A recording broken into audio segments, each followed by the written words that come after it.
베드로가 본 바 환상이 무슨 뜻인지 속으로 의아해하더니 마침 고넬료가 보낸 사람들이 시몬의 집을 찾아 문 밖에 서서 불러 묻되, 베드로라 하는 시몬이 여기 유숙하느냐? 베드로가 그 환상에 대하여 생각할 때에 성령께서 그에게 말씀하시되, 두 사람이 너를 찾으니 일어나 내려가 의심하지 말고 함께 가라. 내가 그들을 보내었느니라. 베드로가 내려가 그 사람들을 보고, 내가 곧 너희가 찾는 사람인데 너희가 무슨 일로 왔느냐?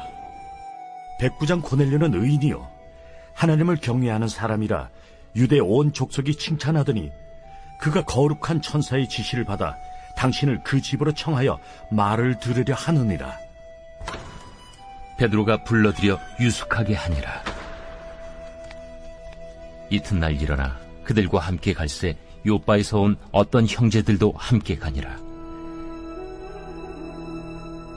이튿날 가이사랴에 들어가니 고넬료가 그의 친척과 가까운 친구들을 모아 기다리더니 마침 베드로가 들어올 때에 고넬료가 맞아 발 앞에 엎드려 절하니 베드로가 일으켜 일어서라, 나도 사람이라. 더불어 말하며 들어가 여러 사람이 모인 것을 보고, 유대인으로서 이방인과 교제하며 가까이 하는 것이 위법인 줄은 너희도 알거니와 하나님께서 내게 지시하사 아무도 속되다 하거나 깨끗하지 않다 하지 말라 하시기로 부름을 사양하지 아니하고 왔노라. 묻노니 무슨 일로 나를 불렀느냐? 내가 나흘 전 이맘때까지 내 집에서 제9시 기도를 하는데 갑자기 한 사람이 빛난 옷을 입고 내 앞에 서서 말하되, 고넬료야, 하나님이 내 기도를 들으시고 내 구제를 기억하셨으니 사람을 요빠에 보내어 베드로라 하는 시몬을 청하라. 그가 바닷가 무두장의 시몬의 집에 유숙하느니라 하시기로 내가 곧 당신에게 사람을 보내었는데 오셨으니 잘하였나이다. 이제 우리는 주께서 당신에게 명하신 모든 것을 듣고자 하여 다 하나님 앞에 있나이다. 이건 제 쌍둥이 동생한테 실제로 있었던 일인데요. 이거 제가 옆에서 실제로 본 사건입니다. 그러니까 저희가 대학원에 다닐 때 저와 동생이 같은 기숙사방을 쓰고 있었는데 그때가 시험 기간이었거든요. 그러니까 저희가 기숙사방에서 이제 공부를 하고 있는데 갑자기 제 동생 폰으로 모르는 전화로 전화가 온 거예요. 그 제 동생이 누구지 하고 이제 받으니까 웬 자매님이 전화를 했는데 알지 못하는 처음 듣는 음성인 거예요. 그래서 이제 대화를 하다가 알게 된 사실이 뭐냐면 이분이 지금 저희와 같은 대학원에서 같이 공부 중인 학생이더라고요. 그런데 이분이 갑자기 왜 전화를 했는가? 이분 말씀은 그래요. 어느 날 이 자매님이 새벽에 기도를 하고 있는데 제 동생 이름이 박은성이거든요. 그런데 갑자기 기도 중에 박은성이라는 이름 세 글자가 선명하게 떠오르더래요. 그런데 자기가 아는 사람 중에는 박은성이라는 이름을 가진 사람이 없었거든요. 그래서 혹시나 하고 찾아본 게 뭐냐면 저희가 학교 다닐 때는 원우 수첩이라고 그 학생의 사진하고 인적사항이 적힌 이제 수첩이 있었거든요. 그걸 뒤져본 거예요. 그런데 보니까 박은성이라는 이름을 가진 사람이 있는 거예요. 그것도 전교에 딱 한 사람. 그게 제 동생인 겁니다. 그래가지고 전화를 하신 거예요. 여러분 이걸 어떻게 해석해야 되겠습니까? 신기하긴 하잖아요. 그런데 이 사진을 딱 보니까 좀 못생기진 않았거든요. 그러니까 이 자매님이 이걸 해석한 게 뭐냐? 아, 기도 중에 이 사람 이름이 생각난 걸 보니, 그리고 마침 이 사람이 신학생인 걸 보니 이 사람과 결혼하라는 하나님의 사인이구나. 이걸 이렇게 해석을 한 겁니다. 그래서 이분이 제 동생에게 전화를 했고 우리는 하나님이 맺어주신 인연이니까 일단은 만나야 된다. 그러니까 이것 때문에 전화를 한 거예요. 그래서 제 동생이 그 전화를 받고 이제 한 말이 뭔지 아십니까? 이때 저희 아버지가 저희한테 알려주신 대답이 있는데 이겁니다. 미안한데 자매님, 이게 자매님이 받았다는 응답을 저는 받은 적이 없습니다. 제가 매일 새벽 예배를 가는데 하나님이 저한테는 자매님의 이름을 알려주신 적이 없어요. 그러니 응답을 잘못 받으신 것 같다고, 죄송하다고. 그러면서 만나보지도 않고 딱 끊었습니다. 그래서 이제 훗날 어떻게 됐냐? 결국 제 동생은요, 그때 전화한 이 자매님과 결혼한 게 아니라 전혀 상관없는 자매와 결혼해서 아들 둘 낳고 함께 목회하면서 잘 살고 있습니다. 아무 문제 없어요. 여러분은 이 이야기를 들을 때 어떤 생각이 드셨습니까? 그리고 만약에 여러분이 이런 일을 겪으신다면 여러분은 어떠실 것 같아요? 야, 참 별일도 다 있다. 뭐 이렇게 생각하셨습니까? 그런데 여러분, 이게 누구나 쉽게 경험하지 못할 되게 특별한 사건일까요? 아니요. 제가 가만히 보면요. 우리가 누군가와 만남을 가질 때 누군가의 소개로 사람을 만나거나 아니면 어떤 사람이 자기를 스스로 어떻게 소개해가지고 우리가 그 소개를 듣고 만남을 가지는데 같이 사업을 하거나 결혼하면 뭐 때문에 그런 결정을 하시는지 아십니까? 소위 그 상대가 너무 환상적인 거예요. 예를 들어서 동업할 수 있는 사업 파트너를 정할 때 그 사람의 학벌이나 이력이 너무 환상적인 거예요. 그러니까 그 환상에 미혹돼서 같이 사업을 하거나 결혼할 때도 그 사람 얼굴이 너무 환상적이거나 나에게 해주는 말이 너무 환상적이거나 연봉이 환상적이거나 어쨌든 뭔가 환상에 미혹돼서 결혼을 한다라는 거죠. 그러니까 우리가 사람을 만날 때 꼭 끼는 게 뭐냐면 거기에 환상이 있는 거예요, 뭔가가. 그런데 우리가 다른 것이 아니라 환상에 기반해서 사람을 만나면 어떤 일이 벌어지는지 아십니까? 저도 주변에 사업하시는 분들이 있고 저희 교회에도 사업하시는 분들이 있거든요. 그리고 이제 결혼한 분들이 있으니까 대화를 하는데 환상 가운데 맺은 동업. 환상적이라 한 결혼의 끝이 뭔지 아십니까?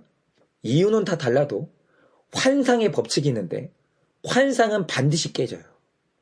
환상이 깨지지 않고 끝까지 가는 경우는 단 한 건도 없어요. 단 한 건도. 환상은 반드시 꺼집니다. 여러분 세상에서 누가 뭐래도 가장 중요한 게 만남인데 세상의 그 만남의 기준이라는 게 언젠가 깨질 수밖에 없는 환상이라는 게 말이 됩니까? 사업도 환상 때문에 하고 이민도 환상 때문에 하고 결혼도 환상 때문에 하고 직장 생활도 환상을 따라서 하고 다 환상을 쫓아서 가는데 그러다가 환상이 깨지면 배신당하고 속았다고 힘들어하는데 여러분 그건요 환상을 쫓았으면 그건 속은 사람의 잘못이에요.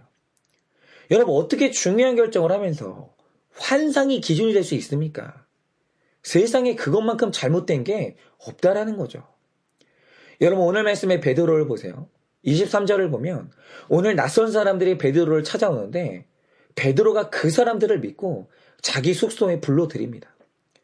그리고 일어난 다음에 처음 보는 그들과 함께 길을 떠나는 거예요. 그러니까 이걸 적용하자면 베드로가 누군가와 결혼했다. 이렇게 될 수도 있고 누군가가 사업을 시작했다. 뭐 이렇게 될 수 있는데 그런데 베드로가 그들과 함께 갈 때 그렇게 했던 이유가 뭐냐라는 거예요. 이 사람이 믿을만 하구나 라고 판단할 때 그 기준이 뭐냐라는 거죠. 물론 베드로도 앞서서 기도하는 중에 환상을 봤습니다. 여러분도 큐티에서 아시겠지만 이 베드로가 기도하는 중에 하늘에서 그릇이 내려오는 환상을 보는데 그 안을 보니까 율법에서 먹지 말라 금지한 부정한 동물들이 가득한 거예요. 그런데 하나님이 음성으로 말씀하신 게 뭡니까? 10장 15절 말씀처럼 하나님이 깨끗하다 하신 것을 네가 속되다 하지 말라 이러셨어요. 그러니까 베드로가 이런 환상을 보고 깨어났는데 그 베드로가 고민을 하는 거죠. 도대체 하나님이 깨끗하다 선언하신 게 뭘까? 이 환상의 의미가 뭘까? 이걸 한참 고민하고 있는데 마침 누가 찾아온 거예요. 마침. 이 환상을 본 지 얼마 안 돼가지고 벌써 뭐 이 상황 자체가 너무 환상적이잖아요. 신비하잖아요. 그래서 찾아온 사람이 누군가 하고 보니까 찾아온 사람도 너무 환상적인 거예요. 그 사람이 가이사랴의 이달리아 부대의 백부장 고넬료인데 이 부대는요. 엘리트 부대예요. 로마 황제의 직속 부대로서 이 부대의 백부장이라고 하면 진급하는 게 유력한 엘리트 군인이에요. 여러분 로마의 군인이 진급을 한다는 거 어마어마한 지위예요. 아니 내가 환상을 봤는데 마침 또 이런 사람이 찾아온 거예요. 너무 환상적이잖아요. 그런데 여러분 우리는요. 바로 이렇게 환상적인 상황에 정신이 나가면서 23절 말씀처럼 그를 불려들어서 함께 유숙을 하는 거예요. 환상만 가지고. 그런데 여러분 보세요. 자, 베드로가 오늘 환상을 본 것도 맞고 이렇게 만난 사람이 너무 환상적인 스펙을 가진 것도 맞아요. 그런데 여러분 베드로가 오늘 그들과 함께 떠나고 유숙한다고 할 때 정말 그 환상 때문에 불러들여서 함께 유숙하고 그들과 함께 길을 떠났을까요? 그게 아니라는 거예요. 여러분, 베드로가 처음 보는 그들을 용납할 때는 3가지 검증 기준이 있었는데 이게 훨씬 더 중요한 거예요. 그러면 우리가 이제 사람을 검증하는데 기준이 필요한데 이 3가지 실제적인 기준이 뭘까요? 오늘은 이걸 좀 묵상하려고 하는데요. 첫째는 그 사람이 누구한테 배웠냐라는 거예요. 제가 이게 주일 본문이죠. 다비다가 나오는 본문부터 진짜 이상한 게 하나 있는데요. 지금 우리가 보는 이 사도행전의 시점은 바울의 선교가 시작되기 전의 시점이에요. 그러니까 예루살렘에서 시작된 이 부흥이 이방으로 퍼지기 전의 시점이라는 거예요. 아직도 그 부흥은 예루살렘 안에 머물고 있어요. 그런데 이상한 게 뭐냐? 요바는 예루살렘 남방에 있는 이방인 지역인데 거기에 이미 이 사도 바울이 선교 사역을 하기도 전인데 이미 너무나 성숙한 제자 다비다가 이미 있는 거예요. 그리고 오늘 말씀의 가이사랴는 더 이상한 지역인데 여러분 여기가 어떤 곳인지 아십니까? 여기는 헤로당이 건설한 도시인데요. 이거 유대인들을 위해서 지은 도시가 아니에요. 여기는 로마 황제인 가이사 아구스토에게 충성하는 의미로 지어서 바친 도시입니다. 그러니까 이 가이사랴라는 도시의 이름 뜻이 뭐냐면 가이사의 성 이런 뜻이에요. 그러니까 여기 황제는 여기에 이게 하나님은 황제예요. 뭐 하나님 믿는 사람이 거의 없는 도시예요. 이방 땅 중에 이방 땅이거든요. 그러니까 당연히 여기는 사도들이 전도한 적이 없는 땅입니다. 그런데 이상한 게 뭐냐? 여기에 고넬료라는 제자가 있는 거예요. 그것도 보통 제자가 아니고요. 10장 2절을 보면 그 사람을 뭐라고 소개합니까?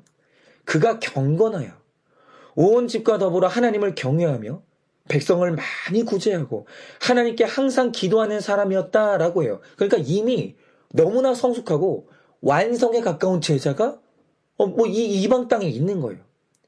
그러니까 여기서 우리가 궁금해야 되는 건 이겁니다. 아직 이방인 전도를 위한 바울의 사역이 시작되기 전인데 도대체 누가 이방 땅에 이렇게 훌륭한 제자들을 길러냈냐라는 거예요. 누구냐는 거예요. 그런데 제가 이 사도행전 큐티를 하다가 지금 제가 가장 놀랍게 재발견하는 인물이 있는데 그게 누구냐? 그게 바로 빌립 집사님이에요. 그러니까 제가 지난 본문을 묵상하면서 진짜 이상하게 했던 게 뭐냐면요.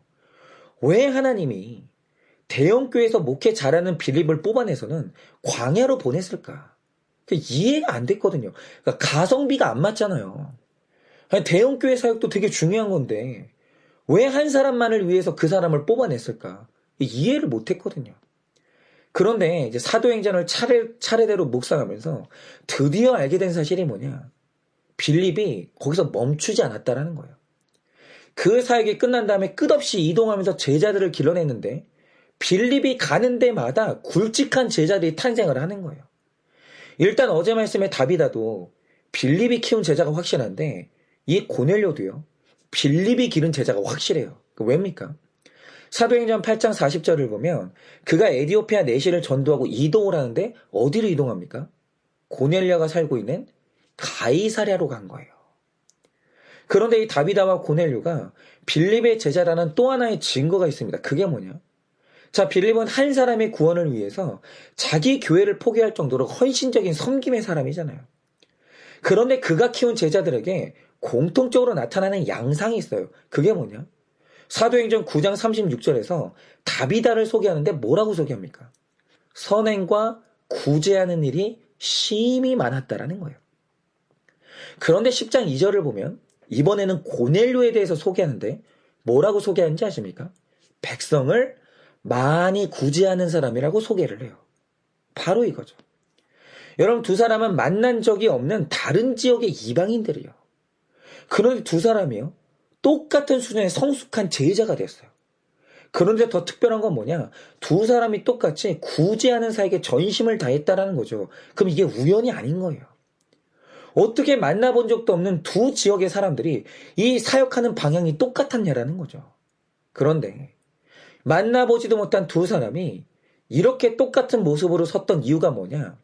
이 두 사람을 보면 공통점이 하나도 없는데 딱 하나의 공통 분모가 있어요. 그게 뭐냐? 공교롭게도 이들이 사는 지역을 방문한 사람이 빌립 집사님이었다라는 거예요. 즉 빌립이라는 같은 스승에게서 배우니까 만난 적도 없는 두 사람이 같은 하나님을 똑같은 믿음으로 살아가면서 똑같이 구제에 힘쓰는 거예요. 그 스승 밑에서 그 제자가 나오는 거예요. 여러분, 그 어떤 사람도 자기 스승 못 뛰어넘어요. 그런데 스승이 탁월한 사람을 만나니까 제자들이 탁월한 거예요. 여러분, 그렇죠. 고양이 밑에서는 무조건 고양이 태어나요. 그러나 호랑이 밑에서 고양이가 태어나는 법은 없어요. 호랑이 밑에서는 무조건 호랑이만 태어나는 거예요. 그러니까 내가 누구한테 배웠냐? 이게 어마어마하게 중요한 겁니다. 그런데 여러분, 이걸 지금 베드로가 알았냐라고 하면 분명히 알았다는 거죠. 왜입니까? 사도행전 8장을 보면 빌립의 사역을 통해서 사마리아 땅에 큰 부흥이 일어나는데 빌립이 그때마다 누구한테 보고합니까? 어김없이 자기 윗질서인 베드로한테 다 보고하는 거예요. 그래서 베드로가 빌립의 보고를 듣고 요빠에 오고 다른 지역을 가는 거예요. 여러분, 바로 이겁니다. 지금 베드로는 빌립이 어느 지역으로 가는지 다 보고를 받고 있는데 그가 간 지역들마다 어김없이 제자들이 탄생했거든요. 그러니까 빌립이 방문한 지역에서 고넬료라는 제자가 있었어요. 그럼 이 베드로가 추측한 게 뭐냐? 이거 거의 확실한 건데, 이 사람이 빌립의 제자구나. 베드로가 이걸 알았다는 거예요. 즉, 베드로가 오늘 고넬료라는 사람을 신뢰했는데 그 첫 번째 이유가 뭐냐면 그 사람이 스펙이 환상적이라서가 아니라 빌립의 제자라서 신뢰를 한 거예요. 여러분, 우리가 다른 사람의 죄를 그 가족들에게 묻는 연좌죄를 하면 안 되죠. 그런데 우리가 한 사람을 분별하고 판단할 때 그 사람을 교육한 부모가 누구냐? 그리고 그 사람을 가르친 스승이 누구냐는 대단히 중요합니다. 왜냐하면 그 누구도 내가 받은 교육에서 자유할 수가 없는데 그 교육의 핵심이 부모와 스승이거든요. 여러분, 특별히 그 사람이요, 어떤 목회자 밑에서 신앙생활을 했는지 진짜 중요합니다. 이유가 이제 이런 거죠. 그 목사님이 기복신앙을 외치는데 밑에 있는 성도가 구속사적인 가치관을 갖는 건 불가능에 가까워요. 여러분, 그리고 그 목회자가 이단인데 성도가 올바른 복음을 갖는 게 그게 가능하겠습니까? 거의 불가능에 가까운 거예요. 그러니까 우리가 한 사람을 분별할 때 어떤 말씀을 듣고 자랐는가, 누가 그 사람을 가르쳤는가, 이게 너무너무 중요한 거예요. 그러니까 우리가 어설프게 예수님의 제자라고 말하지 말고 예수님을 나한테 소개한 내 인간 스승이 누군지 이걸 검증하는 게 진짜 중요한 거예요. 그리고 두 번째 검증의 기준이 뭐냐? 자, 오늘 베드로에게 낯선 사람들이 와서 고넬료를 소개하는데 여러분, 이 소개를 눈여겨봐야 돼요. 가장 먼저 하는 소개가 뭡니까? 22절을 보면 그는 로마의 백부장이라는 거예요. 그리고 그 다음에 소개한 게 뭐냐? 고넬료는 의인이요, 이러는 거예요. 그런데 여러분, 이 순서를 잘 보세요.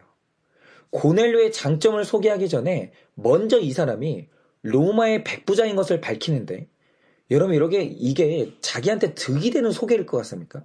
아니에요. 여러분, 이게 무슨 의미인지 아세요?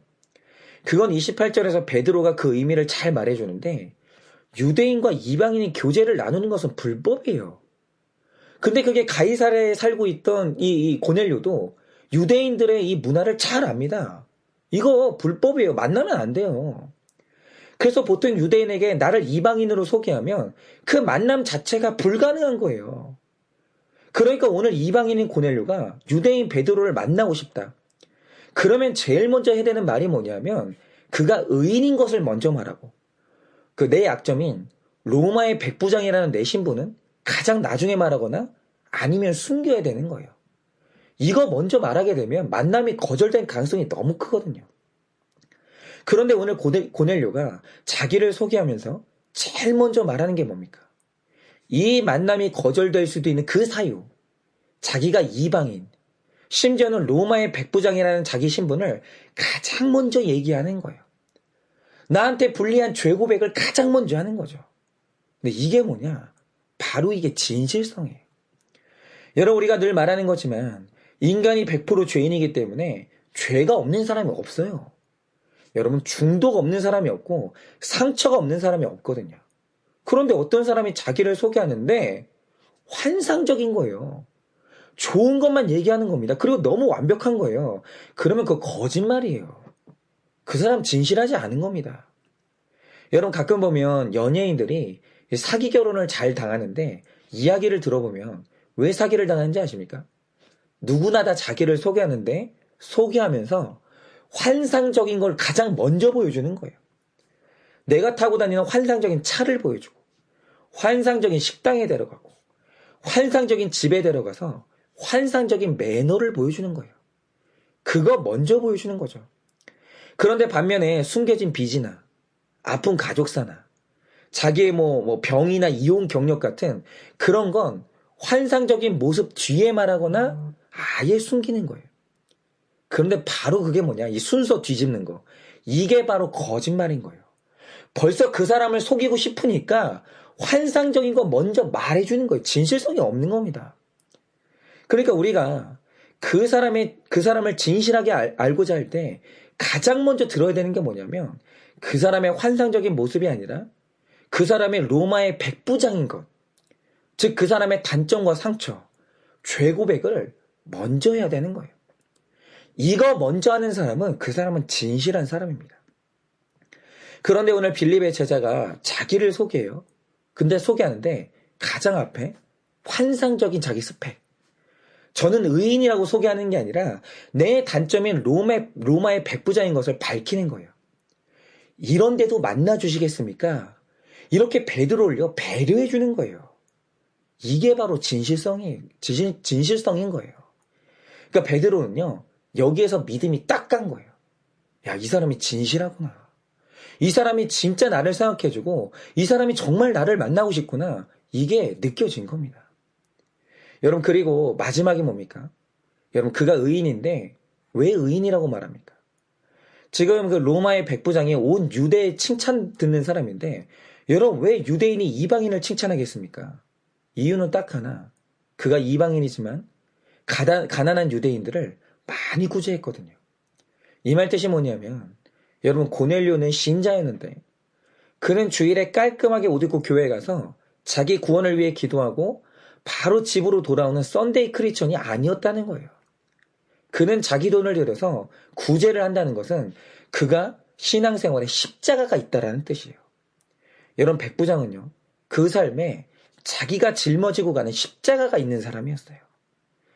제가 얼마 전에 굉장히 귀한 소식을 하나 들었는데요.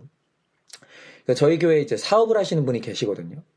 그런데 이분이 사업에 필요한 재료를 납품받다가 상대가 통일교 업체라는 것을 알게 된 거예요. 그런데 이분은 사업가이기 때문에 사업하시는 분들은 재료가 진짜 중요하잖아요. 그런데도 이 손해를 감수하고 좋은 재료를 끊어낸다는 게 쉽지 않거든요. 그래서 이분이 고민이 되셨는지 저에게 환상적인 얘기를 하는 게 아니라 내 거래처가 이단이라는 것을 밝히면서 목사님 어떻게 할까요? 뭐가 하나님이 기뻐하시는 건가요? 물어보시는 거예요. 그런데 여러분 목사가요. 사업하시는 분들에게 이렇게 실제적인 질문을 받으면 진짜 난감합니다. 제가 그분 사업을 책임져 주는 것도 아닌데 이런 실제적인 질문이 정말 목사를 두렵게 하거든요. 여러분 그러나 우리 인생의 목적이 구원이고 거룩이고 영육은 일언론이에요. 여러분 교회의 영역이 따로 있고 구속사가 사업터에서는 적용되지 않고 이런 게 아니에요. 여러분 구속사는 내 교회에서도 이 적용이 되지만 내 사업터의 현장에서도 적용이 돼야 되는 거예요. 여러분 우리 인생의 제일의 목적은 하나님이 지지하시는 그 길을 가는 거거든요. 뭘 해도. 그래서 제가 고민 끝에 드린 말씀이 뭐냐면 집사님 이단과 거래해서 얻은 소득이 있다 한들 그게 어떻게 집사님 인생에 복이 되고 그 돈으로 공부한 자녀가 어떻게 복을 받겠냐고. 집사님 우리 하나님 믿고 다른 거래처 알아보시면 좋겠다고 이렇게 했는데 여러분 그분이 대단하신 분입니다. 이 말씀에 순종해서 그 거래를 거절하신 거예요. 근데 이게 뭔지 아십니까? 바로 이게 모양만 있는 믿음이 아니라 십자가가 있는 신앙이거든요. 그런데 저는 하나님께서 십자가를 지는 믿음을 지지해 주시고 더 좋은 동역자를 주신다고 믿습니다. 오늘 말씀이 그렇잖아요. 여러분 십자가를 지는 사람은 사도와도 사귈 수 있는 거예요. 놀라운 동역자를 허락해 주시는 겁니다. 오늘 우리 집사님께서 분명히 이 설교를 들으실 텐데 하나님께서 집사님 인생에 믿을 만한 동역자를 주신다고 이 축복의 말씀을 전하고 싶습니다. 여러분, 바로 이겁니다. 오늘 베드로가 낯선 사람들을 만났는데 그들을 분별했고 함께 동행하기로 결심을 했어요. 그런데 그런 결심을 한 이유가 뭐냐? 환상적인 모습 때문에 간 게 아니에요. 그는 분명한 성경의 기준으로 사람을 분별하고 동행했는데, 첫째는 그들의 스승이 너무나 아름다운 구속사의 사람이었고, 둘째는 그가 자기를 소개할 때 자기의 허물을 먼저 오픈했기 때문이고, 마지막은 그가 십자가를 지는 그리스도인이었다라는 거예요. 그러니까 베드로는 사람을 분별할 때 환상적으로 한 게 아니라 정확한 성경의 기준으로 분별을 한 거예요. 그리고 오늘 우리가 이렇게 분별을 해야 되는 것입니다. 여러분, 오늘도 우리가 살면서 제일 힘든 게 뭐겠습니까? 사람 분별하는 거거든요. 우리가 지금 살면서 결혼 상대도 분별해야 되고, 동업자도 분별해야 되고, 나의 목회자도 분별해야 될 것인데, 여러분, 우리가 분명히 해야 될 거 있습니다. 환상적인 모습 가지고 분별하지 마세요. 오늘도 우리가 이 사람을 분별할 때 이 세 가지 기준으로 여러분 그렇게 하시기를 바랍니다. 그때 여러분들이 그 기준으로 사람을 분별해 나갈 때 반드시 성령의 동역자를 만나 큰 부흥을 함께 경험하시기를 예수님의 이름으로 축원을 드립니다.